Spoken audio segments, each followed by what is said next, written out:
Our next theorem, prove that the inverse of an even permutation is an even permutation. Proof: suppose that alpha is an even permutation on a non-empty set X. The permutation, let the permutation beta be the inverse of the permutation alpha in the set Sn, where the set Sn is the set contain all the permutation on a non-empty set X, where the set X contain n elements.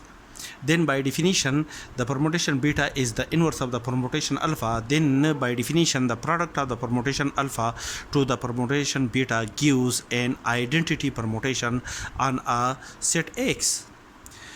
If m alpha, m beta and mi are the numbers of transposition in the permutation alpha, beta and the permutation I respectively,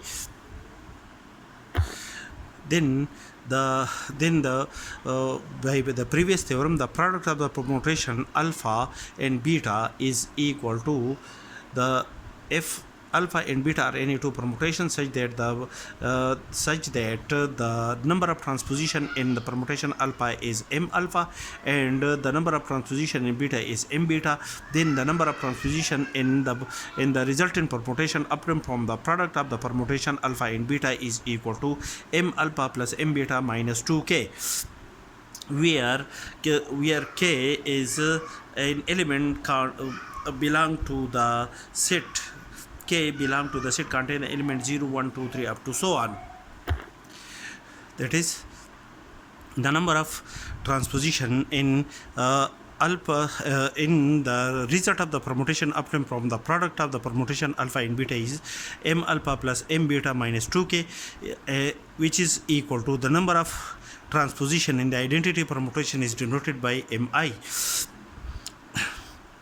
where k is an element contain belong to the set contain the element of 0, 1, 2, 3 up to so on. Now which is also equal to m beta is equal to 2k plus mi minus m alpha. As the permutation alpha is an even permutation, therefore the number of transposition m alpha is an even number.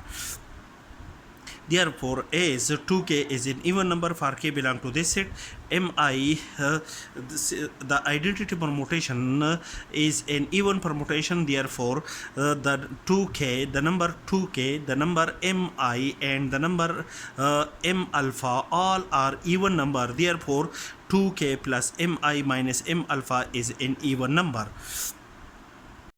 Therefore, m beta is equal to the even number, that is the number of transposition in the permutation beta is equal to even.